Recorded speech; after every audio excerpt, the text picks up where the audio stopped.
Ano magiging reaksyon niya sa ganitong pangyayari? Anong isusuot niya sa ganong okasyon? Anong gugustuhin niyang kainin sa ganitong pagkakataon? Ang Panginoon, sinasabi sa atin ng psalmist nang sumulat ng awit na ito, kinikilala niya tayo at alam niya ang lahat tungkol sa atin. God cares enough to know all about you. It takes a lot of interest to try to know a person.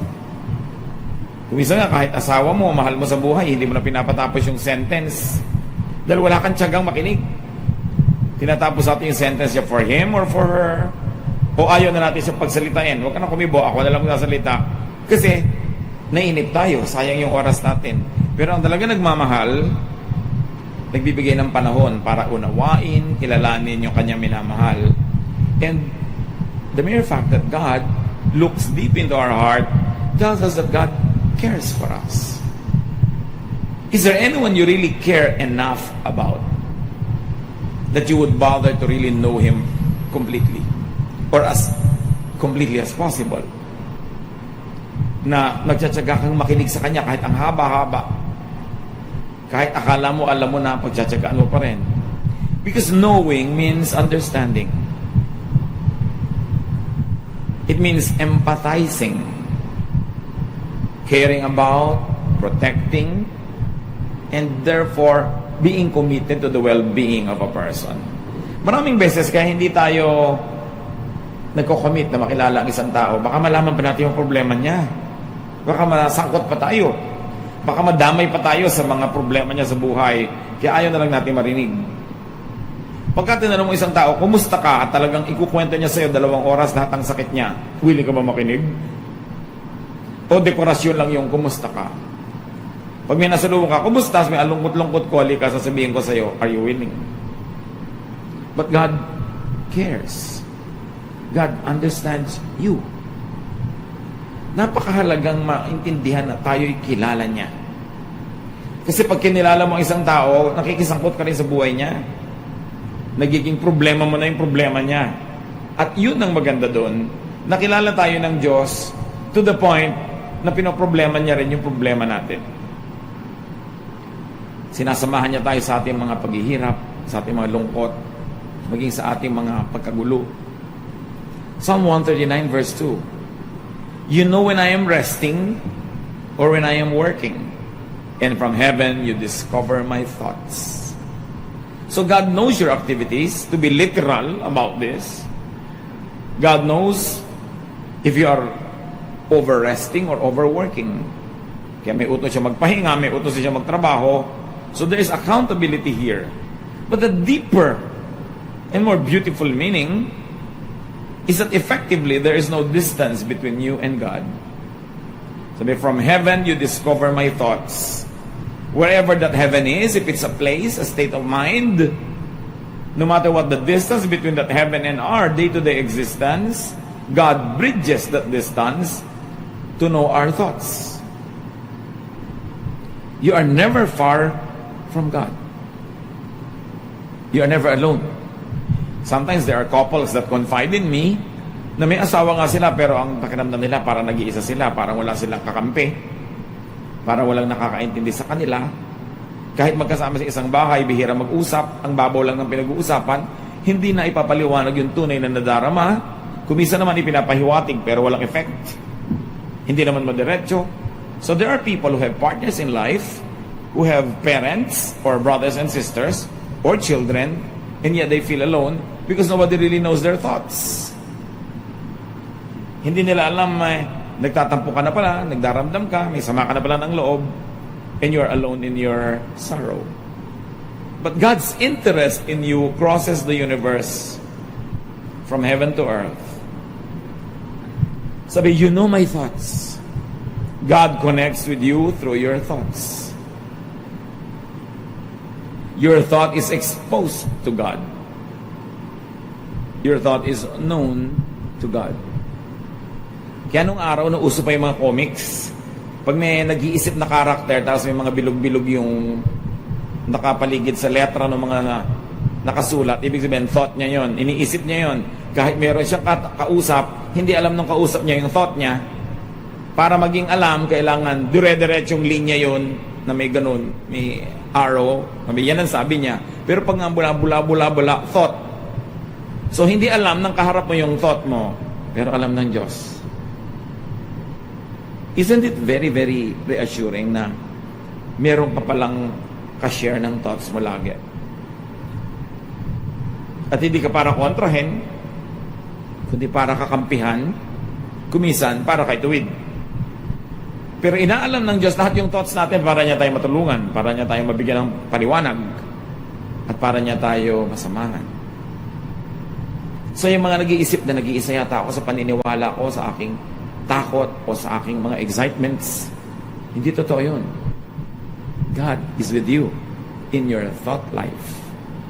Psalm 139:15-16. Nothing about me is hidden from you. I was secretly woven together deep in the earth below. But with your own eyes, you saw my body being formed, even before I was born. You had written in your book everything I would do. So ang tanong ng iba, so wala na po pala tayong free will, naka-script na lahat ng gagawin natin. Isang talinghaga. Ang ibig sabihin, isa sa mga marami ibig sabihin, God has enabled you to do the things you would like to do. He has given you talent. He has given you resources, energy. He knows what you are capable of doing. And by allowing you a certain width and length in which to operate, God knows what you do. But He doesn't dictate it. Para kung kayo, inventor, gumawa kayo ng isang bagay na may 4 na gulong, may manibela, sasakyan pala yun, you know what that thing will do. Di ba? Alam yung gugulong yun, naandar yun. Kasi yun ang design nyo eh. So yung nag-design ng kawali, alam niya ang gagawin ng kawali. Kasi dinesign niya na ganun. So dinesign tayo ng Diyos, fully aware of what we are capable of doing, our potentials, the promise that is given us. But this doesn't dictate the decisions we will make. Pero ikaw, gustuhin mo man sigurong lumangoy sa dagat, sa ilalim ng dagat na 5 oras nang walang artificial tool, hindi mo magagawa. God knows that you will never do that. You cannot. Kasi ang design mo, wala kang gills, meron kang lungs. Napag-isip-isip na ba natin mga kapatid kung ano ang alam ng Diyos na pwede natin mga gawin? At ginagawa ba natin? Kumisan yung hindi para sa atin ang ginagawa natin, kaya nagkakabigo-bigo, nagkakamali-mali. Pero may mas malalim pa. That God knows your thoughts. God was there when you were being designed. In fact, He designed you. Sabi niya, when I was being designed in the deep parts of the earth, isang talinghaga sa sinapupunan ng ina, I was only being created and you were there and you know me. God allowed you to be who you are. Ang lalim ng kahulugan nun. Pinayagan ng Diyos na ikaw ay maging ikaw. Binubuo ka pa lang, alam na niya. Iniisip mo pa lang at kaya mong isipin, dinesign niya at alam niya. Therefore, hindi ka mistake. You are not a mistake. Because God makes no mistakes. Kahit pa sinabi ng nanay mo, alam mo mali ka, hindi ka dapat ipinanganak. Kahit pinapaniwala ka ng tatay mo o ng mga tao sa barangay nyo na mali ka, wala ka dapat dito, hindi ka dapat ganyan. So sabi mo, sino bang gumawa sa akin? Sino ba nag-create sa akin? Kaya nga hindi ba sabi, huwag daw tayo makialam sa Diyos, pag daw ba ikaw ay palayok, ginagawa ka nung magpapalayok, sinasabi mo, bakit wala akong tangkay? Lagyan mo akong tangkay dito. Ba't ganyan ang korte ko? Hindi ka nakikialam, siya ang gumagawa. Therefore, pag nabuo ka na, sisisihin ka ba nung gumawa ng palayok kung ba't ganyan ang korte mo? Siya ang gumawa sa'yo. Kuminsan, we over-moralize many issues in life and we make people feel miserable and we make them feel like they are a mistake. That they are some freak accident in the universe na naging ganun sila. Ba't ganyan ang talent mo? Kinireta ko ng Diyos sa ganito. Bakit hindi ka magaling sa math? Ibang galing ang binigay sa akin ng Diyos. Ba't ganyan ang height mo? Itong binigay sa akin ng Diyos eh. Ba't ganyan ang kulay ng buhok mo? Bakit ganyan ang korte ng ilong mo? Sino ba gumawa sa akin? Yung gumawa sa akin, ginagawa pa lang ako, alam na niya, siya nga nagde-design, at alam niya ang mga kaya kong gawin sa buhay. Hindi niya ako diniktahan ng mga detalye what to do, but with the kind of talent, capacity, and natural assets that He has given me, including the natural limits, then God knows the direction I'll take in life, and He will be there every step of the way because He is even with me in my thoughts. The judgmental world will make you feel sometimes that you are a mistake, that you are a freak. But don't believe that lie. God allowed you to be who you are. And because God is all-powerful, He can reject what He doesn't like. And because He created you, God allowed you and accepted you for who and what you are. Kahit ano pa sinasabi ng mga iba, expectation nila sa iyo, hindi mo na ibibigay kasi ang expectation nila hindi siguro nakabagay sa katotohanan tungkol sa iyong pagkatao, kung paano ka nilikha ng Diyos. Psalm 139 verse 3. You notice everything I do, and everywhere I go. So God notices you to help you. Hindi siya parang isang striktong pulis na inaantay na magkamali ka para ka mabaril o maikulong o hulihin. God notices you to protect you. Hindi para hulihin ka sa akto ng pagkakamali at ipahiya ka, kundi para sagipin ka sa mga bunga ng iyong mga magiging mga pagkakamali. Kuminsan, ang laki-laki ng misrepresentation ng religion sa Diyos. Laging magagalit ang Diyos. Ayaw yan ng Diyos, pati pala ang may ayaw lang yung mga religious leaders. Kasi pinoproject ng mga religious leaders and religious groups yung personality nila sa Diyos. Kaya pagka mayroong conservative religious leader, dapat conservative din ang music sa church kasi conservative ang Diyos. Pag may mahigpit at vengeful na leader, laging pinaghihigantihan na nagkakamali, ang ipine-present niya is a God who is always vengeful. Pag nagmamature na tayo mga kapatid sa pananampalataya, sinasala mo dapat ang nadidinig mo ng mga interpretation ng mga leaders, preachers, tungkol sa Diyos. Kasi sa mga magulang nga, ginagawa yan eh. Pagka tinatamad magdisiplina ng anak, oy, magagalit ang daddy mo. Pero actually, siya ang may ayaw, sinasangkalan yung daddy. Maraming ang ganyang nanay, pag makulit yung bata, ayan na si pastor, magagalit siya sa'yo. Huwag mo ko isangkalan ha. Marami ding religions, sinasangkalan ng Diyos para pairalin yung mga values nila na hindi naman galing sa Diyos, pero pinipilipit nila para magmukhang galing sa Diyos para magkaroon ng authority. Ang bait-bait ng Diyos. More than you imagine. And more than religion portrays. Ang mga tao kasi siyempre sa gobyerno, sa simbahan, they are obsessed with order. Kailangan maayos, kailangan tahimik, para hindi mahirapan yung mga nagpapalakad. Kaya pinagmumukha nila ngayon ng Diyos sa super higpit para lahat nakatali, nakagapos, tahimik ang mundo. Pero ang tao, gapos, nakakulong, kawawa. Pag inanalyze nga ninyo mga kapatid, ang nakakalungkot na katotohanan, isa sa mga uri ng mga taong pinakakawawa sa mundo, mga relihiyoso, kung ang sinusundan nila na relihiyon ay yung gumagamit sa Diyos para pagsamantalahan yung mga tao, para sila kawawain, kontrolin, tanggalan ng utak, at paggawin lang mga tagasunod na bulag. Sila ang mga kawawa. At ang pinakakawawa doon, akala nila sinusunod nila yung Diyos. Yung pala, yung mga Diyos-Diyosan lang na religious leaders. That's why you've got to engage theology. Huwag lang lulun ng mga itinuturo. Kailangan sinusuri. At ipinakilala lalo ni Jesus ang Diyos Ama sa langit sa pamamagitan ng turo, buhay, at halimbawa ni Jesus. Siya yung mapagpalaya, mapagtanggap, mapagmahal, mapagpatawad. Pero ganon ba talaga? Huwag na tayong lumayo. Ganon ba lahat yung mga disciples? Hindi. Marami sa kanila mahigpit pa kay Jesus.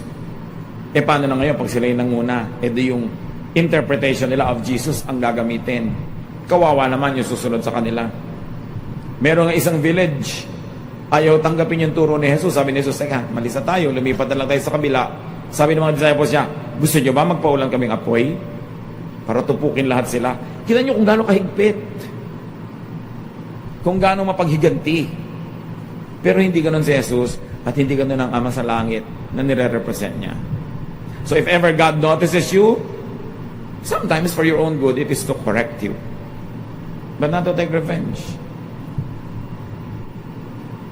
May nagtanong nga sa akin sa Facebook, ano po ba yung tama at maling palo sa bata? Sabi ko, yung palo, na galit ka, sa init ng galit mo, pinagbubugbog mo yung bata, mali yun. Bakit mali? Kasi naghihiganti ka. Hindi mo siya dinidisiplina.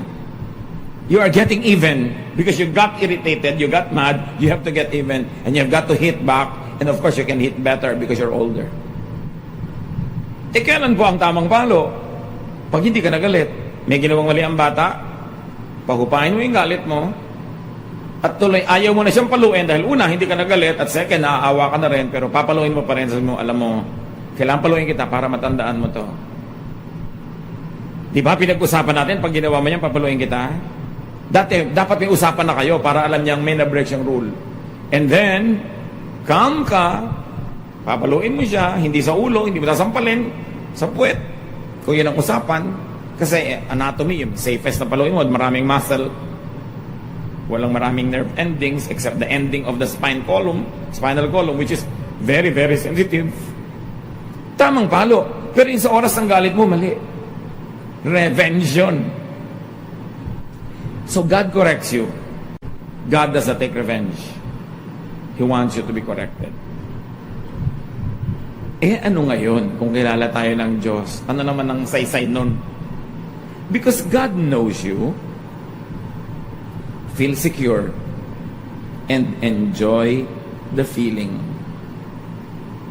Di ka man kilala kahit ng sarili mong magulang, ng sarili mong kapatid, minsan ng asawa mo, kilala ka naman ng Diyos. Siyempre, masarap na kilala ka rin ng iba. Pero ano naman, kung hindi ka nila kilala, anong magagawa mo? Lalo't ayaw ka nilang kilalanin, isipin mo, kilala ka ng Diyos. After all, it is God who matters. Diyos ang lumikha sa atin, sa Kanya tayo uuwi. Siya nagpapala sa atin. And because God knows you, work and rest well. The verses told us, God knows when you work and when you rest. So dapat huwag kang masyadong tatrabaho na nasisira na yung katawan mo, ayaw yun ng Diyos. At alam niyang ginagawa mo yun, kaya ka mapapalo. Pero huwag din naman sobrang pahinga. Kasi inutos niya magtrabaho tayo. So that we deserve what we eat. We deserve what we get from the planet. What else does it mean that God knows you? Because God knows you, in your thought, dwell in the Lord.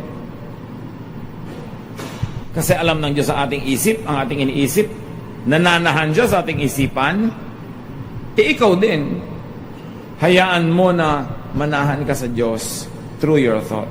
Make your thoughts acceptable to God, pleasing to God, and make God enjoy dwelling in your thoughts. Pag may kinukwento sa atin ng isang tao na ayaw natin yung topic, di ba? Yun ang thought niya. Hindi ka enjoy, gusto mo nang iwan. Pero kung ang ikinukwento niya, gusto mong topic, you dwell in the person's thought because you are edified or because you enjoy it. Make God enjoy your thoughts. You minister to God that way. Because God is emotion. Marunong siyang matuwa at marunong siyang hindi matuwa. Bakit hindi mo siya bigyan ng kasiyahan? Total, Diyos naman siya. At pag nasisiyahan siya, nagbo-blow out pa. So yung thought natin, pag may iniisip ko, teka, ano ba itong iniisip ko? Natutuwa ba Diyos dito? Ay, wag. Hindi ito nakakatuwa sa Kanya. Ayaw niya ng mga thoughts na to. So I will minister to God by lifting His name through my thoughts. Let the Lord dwell in your thought.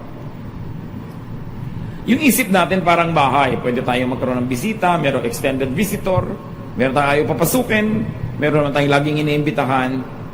Always invite the Lord. Make the Lord dwell in your thoughts.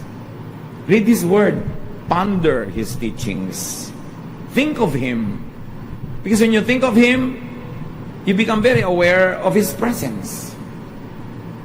Kaya saan man mag-isip ka ng nakakatakot, mag-isip ka ng nakakagalit, mag-isip ka ng nakakagulo, pinipili din naman niyang iniisip, ba't hindi nilang isipin ang Panginoon? Ang kanyang mga katuruan, ang kanyang mga pagtutuwid, ang sarap din. Yung Bible, pag binabasa mo, pagka talaga nakafocus ka, nag-enjoy ka.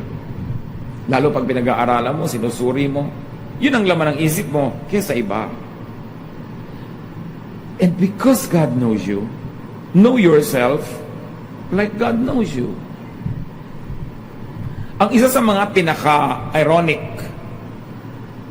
mga kabalintonaan na nangyayari sa buhay, ikaw na may katawan ng hindi nakakakilala sa sarili mo. Kasi pag meron kang iniisip, dinedenay mo yung sarili mo. Kumisan meron kang self-denial. Ayaw mong tanggapin. Maraming ganun. Ayaw tanggapin yung katotohanan. Nabubuhay sila doon sa illusion, sa imagination, sa desire nila, hindi doon sa kung ano sila. Know yourself. If God bothers to know you, well, you should know yourself. When you know yourself, you get to know your breadth, your width, your length. You will know how to live life. You will know what to do well, and you will know what you better not do because you are not gifted in that area. Know yourself. It's your duty to yourself and to God. And because God knows you, accept yourself as God accepted and accepts you. Anong ibig sabihin? Natatanggapin mo yung sarili mo. Don't pretend like you're somebody else. Huwag kang mangopya ng iba, ng buhay nila, style nila. Ikaw ay ikaw. Habang nangongopya ka ng iba, hindi ka magiging fully developed as you are. Maiinggit ka sa iba. Ibig sabihin, hindi mo kilala ang sarili mo, hindi mo tinatanggap ang sarili mo, tinatanggap mong wala kang kwenta, mas may kwenta siya, inferior ka, superior siya, therefore naiinggit ka. So madaling malaman kung tinatanggap niyo ang sarili niyo, kung maiinggitin ba kayo sa kapwa. Lagi niyo ba i-compare ang sarili niyo sa iba? To feel good. Accept yourself. Lalo yung mga physical attributes na mahirap na mampalitan, accept yourself. Accept, for instance, that you're growing old. Bakit hindi matanggap ng mga taong tumatanda sila? Lalo't may pera, may technology, kung ano-anong ginagawa sa mukha. May nakita na ba kayo na nagpa-repair ng mukha na maganda ang bunga? Parang, minsan, kilala mo siya dati, tapos kinausap mo, pagtalikod, sabi mo sa kasama mo, parang may mali sa kanya. Hindi mo matukoy, pero parang may mali. Yung pala, naglagay ng tukod dito sa chin niya para cheekbone niya mataas. Kaya kumisan, lumalakad yon. Akala mo may beke. Lumakad pala yung cheekbone. Diba, nakakatawa kumisan, nakakaawa, hindi mo malaman kung maaawa ka o matatawa ka. Ba't di mo tanggapin na tumatanda ka? Alam nga namang 70 years old, tapos mukha kang 20. Isa yon, acceptance. Sasabihin ng iba, hindi na po ako magkukulay ng buhok kasi puti na. Iba naman yun dahil hindi ka naman nanganganib yung buhay mo, tsaka hindi naman sobra bagastos. Hindi naman pwedeng absolute na wala ka ng papalitan, di hahaba na yung kuko mo, hindi mo nagugupitin because you accept yourself. Merong limit yung normal na tanggapin at meron yung enslaving na, yung kawawa ka na dahil sobrang mong ayaw tanggapin ang sarili mo. Maraming ganon. Ipinipilit, ikinukubli, halimbawa na probinsyana siya. Pag nagsalita naman, talagang halata-halata. Ano naman ang problema kung probinsyana ka? Problema ba yun? Ito yung problema yun. Yung ba nagyayaman-yamanan? Yung maniniwala ka ba na talagang original yung bag niya? Ang mahal ng original nun.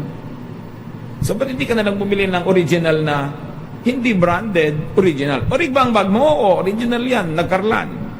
Binyang, di ba? Mas maganda naman yung original na nagkarlan kaysa fake na Louis Vuitton. Tinago nyo talaga yung mga bag nyo, no? Kaya tuloy, pag may naglalakad, anong tingin mo dyan? Sabi ng iba, Green Hills. Alam naman nila. Why fake it? You cannot afford a 40,000 peso bag. Bumili ka ng original na gawa sa Marikina. Hindi mo pa yung kinakahiya. Hindi ka huliin sa Europe. Alam niyo ba na yung mga fake yung ganyan hinuhuli sa Europe? So don't be fake. Accept yourself. When you accept yourself, then you have time to develop yourself. You are happier because you are not measuring yourself against other people's standards. Be yourself as God allowed you to be. Remember, magiging ganyan ka ba kung hindi alam ng Diyos? At kung alam niya, pinayagan niya. Therefore, may dahilan siya. Mabuti ang para sa'yo. Kailangan makita mo yun. Para hindi puro self-rejection. Yung kulay ng balat para laging pumuti. Actually, it is self-rejection. You are rejecting your own color. You are rejecting your natural self. Ang hirap nun. At kahit hindi makita sa labas, nakakasugat yun sa loob. Sarap yung malaya ka. Ito ka. Take me or leave me. If you don't like me, we both lose. Hindi yung lagi ka nagkakandara pa to please other people. To the point that you change who you are. At dahil ganun ang trato mo sa sarili mo, hindi ba sabi ni Lord, whatever you do to the least of this, you do to me? Ganun din dapat ang trato mo sa iba. Know others. Or at least know people who matter to you like God knows them. So kung dapat mong kilalanin ang sarili mo at kilala ka ng Diyos, kilalanin mo rin yung asawa mo. Ba't kayo lagi nag-aaway? Ba't hindi mo naman lang i-recognize na pagka bagong uwi lang siya galing sa labas, hindi siya mahilig makipagtalo. Schedule mo sa ibang oras yung pakikipagtalo kung gusto mo. Kung kilala mo siya, alam mo kung kailan malamig ang ulo niya, kailan siya receptive, kailan siya bugnutin.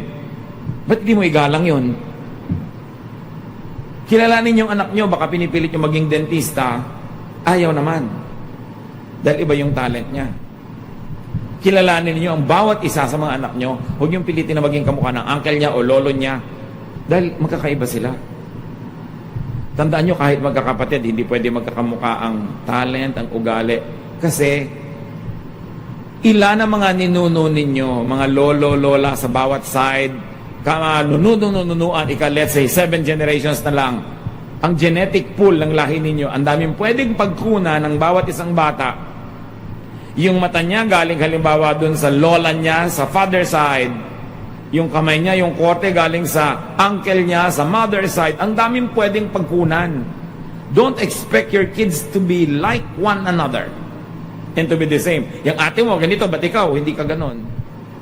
Alam niyo ibig sabihin nun, hindi niyo siya ina-accept. A-acceptin niyo lang pag naging kamukha ni ate. And that is why many people are wounded. Many people grow up handicapped emotionally because they were rejected when they were children and they continue to be rejected. Ba't di ka kamukha ng kuya mo? Bakit ganito ka? Bakit ganun ka? Sabi mo dapat, ako ba gumawa sa sarili ko?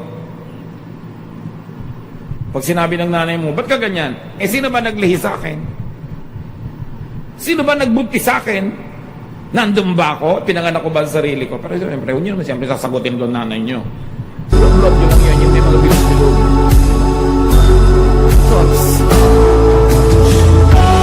Pero kung masasabi ng lies, gently, nanay, hindi mo naman nagbunti sa akin, di ba? Bakit ako sa isisi ng ingkan ko? Pinatawag ko palagi yung mga bata. Hindi ba mukhang ingkan ko?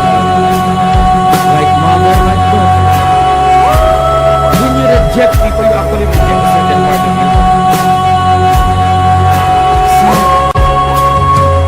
Others.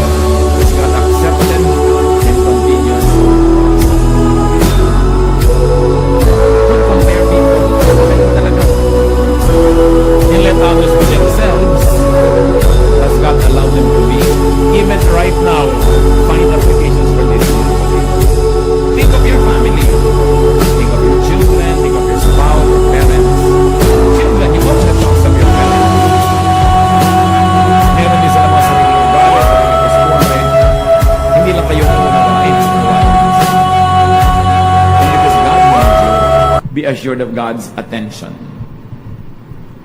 Pinapansin ka ng Diyos. Be assured of God's ever-ready help, protection, and even correction. Welcome correction. It is for your own good. And give the same things to people. Bigyan nyo rin sila ng attention, help, protection, and correction. Anything you want to do to yourself, anything you want to be done to yourself by others, do to others also. Dapat two-way, hindi one-way. Give this to people near you, to people who matter. Kilala tayo ng Diyos, kasama natin ang Diyos, tinatanggap tayo ng Diyos. Bagamat gusto ng Diyos, patuloy tayo lagi mag-improve. We change from glory to glory, but you are basically you. Huwag mo nang asahan sa kapwa mo na mapapalitan siya structurally. Gano'n na siya, wonderfully made. Your mission is to find what is wonderful about it. Because we are all wonderfully made. Kung hindi nyo nakikita na wonderful yung nanay nyo, yung asawa nyo, yung kapatid nyo, work at it, know the person. To the point na sabi nyo, oo nga, wonderful siya. Napaka-wonderful ng husband ko. Kuripot, pero kahit kailan di kami nagutom. Kasi marunong siyang mag-ayos. And wonderful. Find that. Kasi ang nakikita nyo, reklamo. Ang nakikita nyo, kapintasan. You will be unhappy. And yet, you cannot change your situation dahil husband nyo naman yan.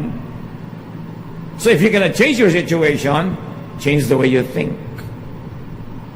If you are not happy with what you see, change your focus until you see something you'll be happy about and stay there.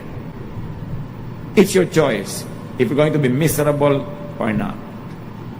Matthew 10:29 to 31. Aren't 2 sparrows sold for only a penny? But your Father knows when any one of them falls to the ground. Even the hairs on your head are counted. So don't be afraid. You are worth much more than many sparrows. Yung mga sparrows, yan ang pinakamurang ibon sa Israel noon. Halos walang halaga. Pero sabi ni Jesus, alam nyo ba na kahit mumurahin yung mga ibon na yan, walang nag-aalaga sa kanila, hindi pwedeng yung isa mamatay, malaglag mula sa paglipad niya na hindi alam ng Diyos sa langit. Alam niya yon. And then the Lord says, even the hairs on your head are counted. Hindi niya sabing hair. May mga noun kasi na inherently plural sila dahil mahirap bilangin. Kaya water, alam ng waters, di ba? People, marami na agad yon. Pag sinabi mong peoples, iba-ibang lahi na yon. Pero pag sinabi ni Jesus, your hairs, bakit hairs? Kasi bilang. Pag hindi mo kayang bilangin, sabi mo, hair. Maganda ba hair ko? Kasi hindi kayang bilangin nung nakatingin. Pero pag sabi mong, maganda ba hairs ko? Hindi ako si Jesus. Si Jesus ang nakakabilang niya. At ang Ama sa langit. Pero bilang. Gaano karaming buhok nyo ang nalaglag sa unan nyo ngayong kagabi? Sumama sa shower? Nalagay sa sopas? Hindi nyo alam. Alam ng Diyos. Ganon siya ka-close. Alam niya yung latest count. And syempre, figure of speech lang yan. May ibang sinasabi, kilalang kilala ka ng Diyos. Alam na alam niya ang takot mo, nadarama mo, pangarap mo sa buhay. So patirahin mo siya sa isip mo, at lagi kang mamalagi sa paligid ng kanyang sariling isip para makinabang ka ng gusto at mabigyan mo siya ng luwalhati. Kilalanin ang sarili, tanggapin ang sarili, improvein ang sarili.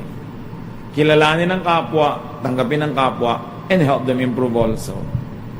Focus on God's intention with people. And the intentions are usually given away, revealed by their talents that God gave them, by what they can do well. Let people succeed. Give them work where they are good at. Let them be happy. And you also will be happy. Dear God, we thank you that you love us. And we thank you for the unconditional acceptance that you give us. Kung paano kami